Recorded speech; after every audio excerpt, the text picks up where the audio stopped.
ثلاثة ديال الضباط الفرنسيين دخلوا للسجن الفلبين بضواحي فرنسا باش ينقلوا واحد السجين، ولكن الحقيقة انهم قاموا بالتهريب ديالهم.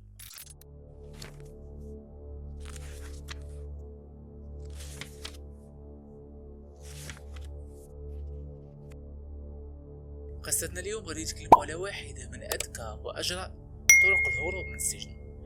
غادي نتكلموا على الياس خربوش الملقب بغانيطو. الياس خربوش شاب مغربي عايش في فرنسا، بدا المسار الاجرامي ديالو بسن صغيره، حيث ان اول اعتقال كان في سن 14 سنه، والسبب شجار مع احد المراهقين في مدينه باريس ادى لوفاه هذاك المراهق.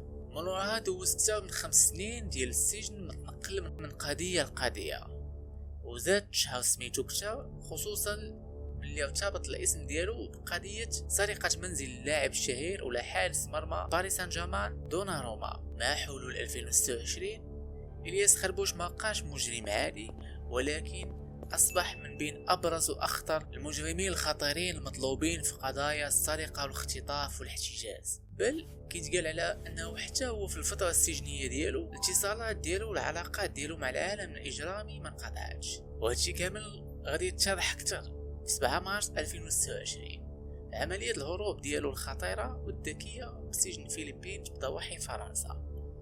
3 ديال الضباط الفرنسيين غادي يدخلوا للسجن، معهم وثيقة قضائية مسنية وممضية من قاضي تحقيق معروف. الوثيقة ولا الأمر القضائي بالنقل كان تيقول على أن ضروري أنه خص يتم نقل إلياس باش يتم الاستجواب ديالو في قضية أخرى سارية المفعول. الضباط الأمنيين اللي مكلفين بالنقل قدموا الوثيقة لإدارة السجن وتم التدقيق فيها والبحث الشكلي، فالأمور كاملة كتبان سليمة وتم التصريح بنقل إلياس خربوش. وبالفعل إدارة السجون غادي تخرج إلياس خربوش من الزنزانة ديالو وغادي تسلمه للضباط المزيفين اللي جاو على أساس أنهم يستلموا إلياس خربوش ويقوموا بالنقل ديالو. بهذه الطريقة غادي يتم التهريب ديالو من باب السجن بدون قوة بدون عنف وفي واضح النهار.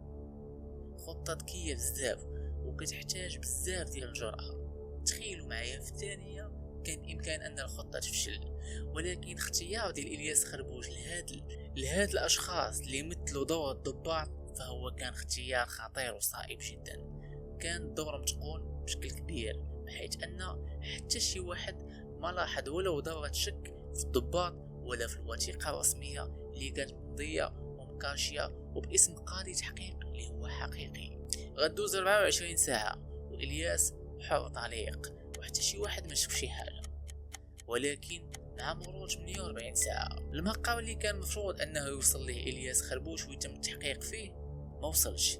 بدات الأسئلة كتطرح وبدا الارتباك، وفي ظرف 48 ساعة غادي تكتشف الأمر وفرنسا كاملة غادا تقلب. غيبدا التحقيق وإعادة تحقق من الوثيقة اللي تسلماتها الإدارة السجنية، وهنا غادي تكتشف الصدمة أن الوثيقة مزورة. فرنسا دخلت كاملة في حالة استنفار أمني، والشرطة بدات في تحقيق موسع. الضباط المزيفين اللي شاركوا في عمليات تهريب إلياس غادي يتم القبض عليهم بسرعة، ولكن غانيطو ولا إلياس خربوش غادي يبقى مختفي 13 يوم كاملة بلا حتى شي أثار. 13 يوم كاملة من المطاردة، وفرنسا من صغيرها لكبيرها متبعين القضية.